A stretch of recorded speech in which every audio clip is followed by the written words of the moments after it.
நம்ம இந்தியாவில் இருக்க கெட்ட பழக்கம் என்னன்னா தேசப்பற்று, மொழிப்பற்று, மதப்பற்று இருந்தா அவங்க எல்லாரையுமே சங்கின்னு சொல்றது. ஆனா நியூசிலாந்து பார்லிமெண்ட்ல ஒரு பெண் எம்பி அவங்க நாட்டு பாரம்பரிய ஹாக்கா வாழ்க்கைய பாடினதும் இந்தியாவில் இருக்கிற பூரா பகுத்தறிவு கோமாளிகளும் நெருப்பு விட ஆரம்பிச்சாங்க.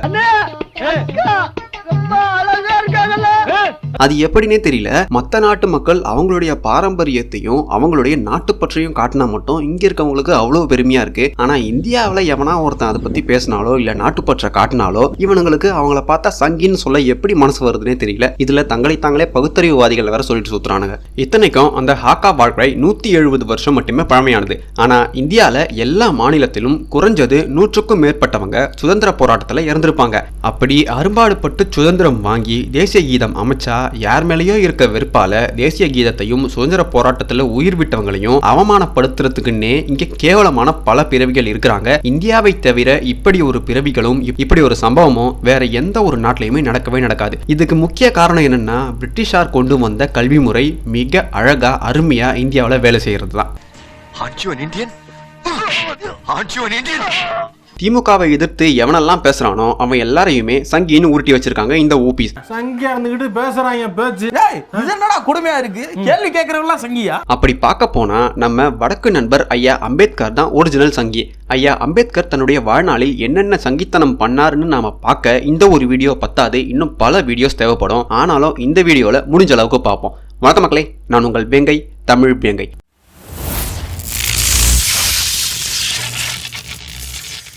திராவிட சொம்புகள் அதாவது ஊப்பிகளுக்கு வடக்கன்னாலே அறிவு கெட்டவன், அறிவு கம்மியா இருக்கிறவன் வடக்கன்னாலே சங்கின்னு சொல்லிட்டு சுத்துவானுங்க. ஆனா இவனுங்க பகுத்தறிவு தன்மானம்னு சொல்லிட்டு உதயநிதி ப்ரோ வாழ்கன்னு முட்டு கொடுத்துட்டு இருக்கானுங்க. நம்ம குடும்பத்துக்கு கௌரவம் தான் முக்கியம். கீழே ஏதோ பர்த்தி கிடக்குது. இந்த திராவிட கூட்டத்துல ரொம்ப முத்தி போன ஒரு கூட்டம் யாருன்னா அதுதான் இந்த ஜெய்பீம் கூட்டம். அம்பேத்கர் எவ்வளவோ நல்ல விஷயங்களை அவர் சொல்லியிருக்காரு. ஆனா இவனுங்க புள்ளிங்கோ வேலை பண்றதுல மட்டுமே குறியா இருந்துட்டு அம்பேத்கர் பேரை யூஸ் பண்ணிட்டு சுத்துறானுங்க.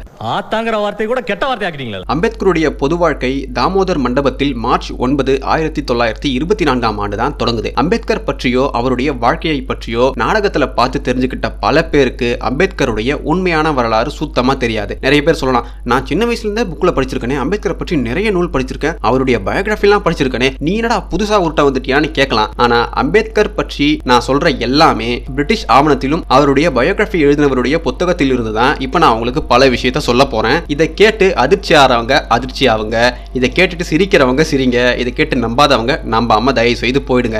ஆனா உண்மையை மறைக்கவே முடியாது. அவர் சிறு வயதில் தீண்டாமையால் ஒடுக்கப்பட்டார்னு பல பேர் உருளுவீங்க, ஆனா அது சுத்த பொய். வறுமையிலும் ஏழ்மையிலும் துன்பப்பட்டார் அம்பேத்கர்னு சில பேர் உருளுவீங்க, அதுவும் சுத்த பொய். ஏன்னா அம்பேத்கருடைய அப்பா ஒரு பிரிட்டிஷ் சுபேதார், அதாவது பிரிட்டிஷ் இந்தியன் ஆர்மியின் 2ஆம் உயர்ந்த பதவி வகித்தவர் தான் அம்பேத்கருடைய அப்பா. ஒரு சுபேதாருடைய மகனை எவனுமே தகாத முறையில் நடத்த கனவுல கூட நினைச்சிருக்கவே மாட்டான். அதுக்கு காரணம் என்னன்னா பிரிட்டிஷ் ரூல் படி அவங்கள அடிச்சு பொலன்னு பொலந்து தூக்கி ஜெயில போட்டுருவாங்க. அந்த காலத்தில் வாழ்ந்த விளிம்பு நிலை இந்துக்களை விடவும் இவர் போராடினதா சொன்ன ஒடுக்கப்பட்ட மக்களை விடவும் அம்பேத்கர் குடும்பம் உயர்ந்த இடத்தில் இருந்துச்சு. அதாவது செல்வ செழிப்பா தான் இருந்துச்சு. இது வரலாற்று உண்மை.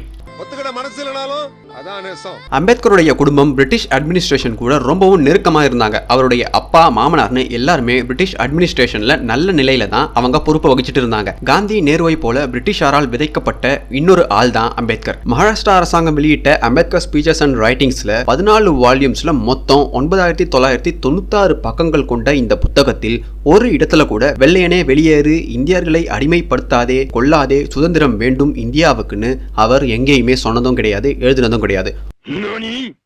உயர்திரு வெள்ளையர்களே, நீங்களே எங்களை ஆளுங்கள், அதுவே நல்லதுன்னு சொன்ன மிகப்பெரிய சங்கிதான் நம்ம அம்பேத்கர். அம்பேத்கர் 64 பட்டங்கள் வாங்கியிருக்காரு, மிகப்பெரிய அறிவாளி, அவரை பற்றி பேச உனக்கு என்ன தகுதி இருக்குன்னு பல பேர் கேட்பீங்க. ஏன்னா உங்களுக்கு அம்பேத்கர் எழுதின பல விஷயங்கள் தெரியாது. அம்பேத்கர் பற்றிய உண்மையான வரலாற்றையும் நீங்க படிச்சிருக்க மாட்டீங்க. அம்பேத்கர் எப்பேற்பட்ட தற்குறி மற்றும் சுயநலவாதின்னு இப்ப நான் சொல்ல போற விஷயத்துல இருந்து அறிவு இருக்கிறவங்க புரிஞ்சுக்கோங்க. அம்பேத்கர் சொல்றாரு, வெள்ளையர்களுக்கு இந்தியாவை ஆளணும்னு எண்ணமே இல்லையா, ஒன்றுபட்ட இந்தியாவை உருவாக்கி அதை இந்தியர்களிடமே ஒப்படைக்கத்தான் வெள்ளையர்கள் ஆட்சி பண்ணதாகவும் இவர் சொல்றாரு. எப்பேற்பட்ட கொடூரமான குணம் கொண்ட ஆளா இருந்திருந்தா இப்பேற்பட்ட ஒரு வரிய அவர் எழுதியிருப்பாரு. தன்னுடைய எஜமான்களான வெள்ளைக்காரர்களுக்கு அம்பேத்கர் முட்டு கொடுத்த மாதிரி காந்தியும் நேருவும் கூட முட்டு கொடுக்கவே இல்லை அவங்களுடைய வாழ்நாள் முழுக்க. அப்பேற்பட்ட ஒரு இழிவான செயலை கூச்சமே இல்லாம செஞ்சவர் தான் அம்பேத்கர். அப்பேற்பட்ட ஆளை தேசத்தின் தந்தைன்னு சொல்லிட்டு சுத்திரவனுங்கெல்லாம் எவ்வளோ பெரிய ஆர்வக்கோளாறுன்னு நீங்களே யோசிச்சு பாருங்க. இந்தியாவில் இருந்த பிரிட்டிஷ் வைஸ்ராய் அட்மினிஸ்ட்ரேஷன்ல எப்படியாவது ஒரு பதவியை வாங்கிடணும்னு துடிச்சாரு அம்பேத்கர். ஆனா வைஸ்ராய் அட்மினிஸ்ட்ரேஷன்ல தெளிவா சொல்றாங்க, இப்ப வைஸ்ராய் அட்மினிஸ்ட்ரேஷனை நாங்க எக்ஸ்பேண்ட் பண்ண போறதா இல்ல, அதனால எந்த வேலையும் இப்ப உங்களுக்கு கிடையாதுன்னு அவங்க அனுப்பிடுறாங்க. நல்லா கவனிங்க மக்களே, வைஸ்ராய் கமிஷன்ல பிரிட்டிஷ் ரெஜிமே ஆபீசர்ஸா ஆகிறது ரொம்பவே கஷ்டம். ஏன்னா தன் இனத்துக்கே துரோகம் செய்யக்கூடிய ஊழல் நிறைந்த கொடூர எண்ணம் கொண்ட இந்தியர்களே இந்த வைஸ்ராய் கமிஷன்ல அதிகம் இடம்பெற்றிருந்தாங்க.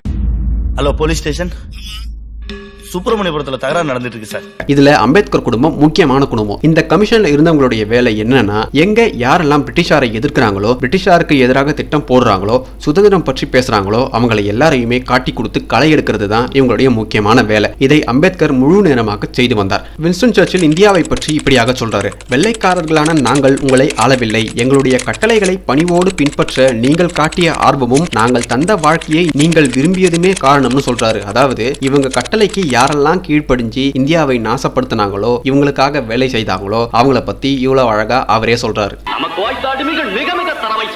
பிரிட்டிஷ்காரங்க ஆப்பிரிக்காவை அடிமைப்படுத்தும் போது கையாண்ட அதே உத்திய இந்தியாவிலும் திணிக்க ஆரம்பிச்சாங்க.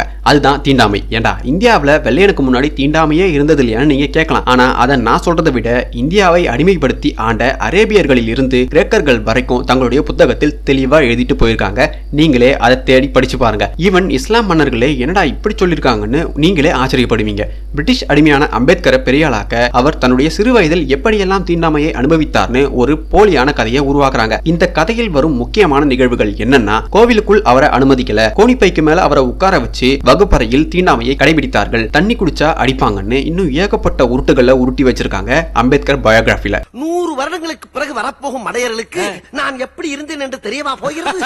இத அப்படியே நாடகமாகவும் எடுத்து அது மூலமா மக்கள் மனசுல, குறிப்பா படிச்ச கோமாளிகள் மனசுல இதை திணிச்சிட்டாங்க. ஆனா அது உண்மையான கூட தேடி ஆராய்ந்து பார்க்கக்கூடிய அறிவு இல்லாதவங்க தான் ஆரியம், பிராமணம், பார்ப்பனியம்னு உருளும் இந்த அதிமேதாவிகள்.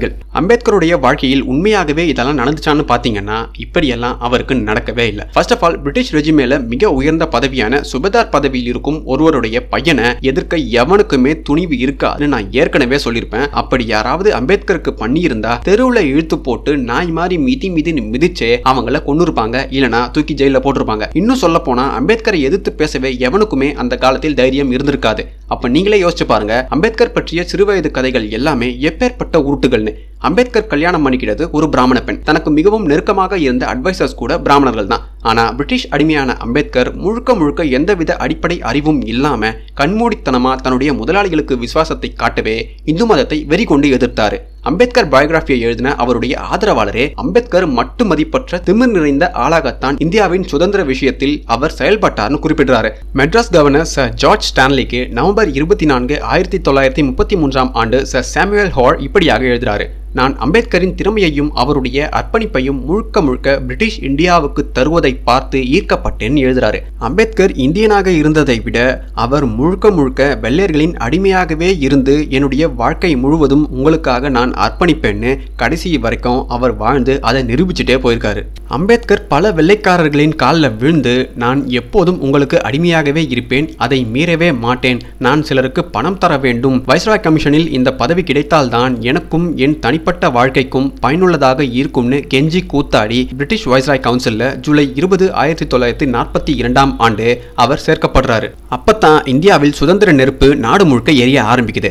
அதை தடுக்க எல்லா மாநில கவர்னர்களுக்கும் பிரிட்டிஷ் அரசாங்கம் கடிதம் எழுதுது. அந்த கடிதத்தில் யாரெல்லாம் குவிட் இந்தியா மூவ்மெண்ட்டுக்கு ஆதரவாக இருக்காங்களோ அவங்க எல்லாரையும் சிறையில போடுறாங்க, ரேஷன்ஸ் கட் பண்றாங்க, நாய் அடிக்கிற மாதிரி அடிக்கிறாங்க. இதை எல்லாத்தையும் வெள்ளைக்காரன் மாதிரி வேடிக்கை பார்த்துட்டு தன்னுடைய வாழ்க்கையை உல்லாசமாக வாழ்ந்து கழித்தவர் தான் அம்பேத்கர். KSHJ மெட்ராஸ் மாகாணத்தின் இளம் உறுப்பினராக இருந்து சுப்ரீம் கோர்ட் ஆஃப் இந்தியாவுக்கு நீதிபதி ஆனவர். இவர் அம்பேத்கரை எந்த அளவுக்கு கிழிச்சிருக்காருன்னு எல்லாருமே தேடி பாருங்க, உங்களுக்கே புரியும். அம்பேத்கரின் வாழ்க்கையே ஒரு முன்னுக்கு பின் முரணான வாழ்க்கை. பிரிட்டிஷ் இந்தியாவை ஆண்டபோது மதப்பிளவினால் உயிர் வாழ நினைத்தார். பிரிட்டிஷ் சென்றதும் பழைய மதவெறியிலிருந்து அவரால் தன்னை விடுவித்துக் கொள்ள முடியாமல் திண்டாடுகிறார். இவரை நினைத்தால் எனக்கு பரிதாபமாக மட்டுமே உள்ளதுன்னு இவர் சொல்றாரு. அப்படின்னா அம்பேத்கர் வாழ்ந்த காலத்துல எப்பேற்பட்ட ஆளா இருந்திருப்பாருன்னு நீங்களே யோசிச்சு பாருங்க. அம்பேத்கருக்கு துளி அளவும் சமஸ்கிருதம் தெரியவே தெரியாது. நம்மள ஆள வந்த பிரிட்டிஷ்காரர்களில் ஒருவரான மேக்ஸ் முல்லர் மணிப்புலேட் பண்ணி டிரான்ஸ்லேட் பண்ண சமஸ்கிருதத்தை படிச்சுட்டு இவர் ராமன் சீதான்னு பல இந்து கடவுள்களை பிரிட்டிஷார்கள் எப்படியெல்லாம் கேலி செய்ய நினைச்சாங்களோ அதையும் தாண்டி அம்பேத்கர் ஒருபடி மேல போய் இந்து மத எதிர்ப்பில் தீவிரமா செயல்பட்டாரு அவர் சாகும் வரைக்கும். இந்துக்களையும் இந்து கடவுளையும் கேவலமா பேசி எழுதி வெளியிட்ட இதே அம்பேத்கர் இந்தியாவின் தேசிய மொழியாக சமஸ்கிருதமே இருக்க வேண்டும்னு சொன்னாரு. நீங்களே சொல்லுங்க, தீண்டாமையை கண்டுபிடித்தவன் பார்ப்பான், அவன் எழுதிய மனுஸ்மிருதியில் தீண்டாமை உள்ளதுன்னு தலித் மக்கள் என்ற ஒரு பெரும் பிரிவை ஏமாத்தி புத்த மதத்துக்கு மாற்றின அம்பேத்கர் அப்படியே 180 டிகிரி திரும்பி சமஸ்கிருதம் தான் தேசிய மொழியாக இருக்க வேண்டும்னு சொல்றாருன்னா இவர் எப்பேற்பட்ட டபுள் டக்கர் நாராயணனா இருந்திருப்பாருன்னு பாருங்க இவர் வாழ்ந்த காலத்துல. இந்த வீடியோல நான் சொன்ன அத்தனைக்கும் ஆதாரம் இருக்கு, வேணுங்கிறவங்க தேடி பார்த்துக்கோங்க. இன்னும் அம்பேத்கர் பற்றிய பல விஷயங்களை நாம அடுத்தடுத்த வீடியோல தெரிஞ்சுப்போம். அதுவரையில் என்னோடு சமூக வலைதளத்தில் இணைந்திருங்கள். நன்றி.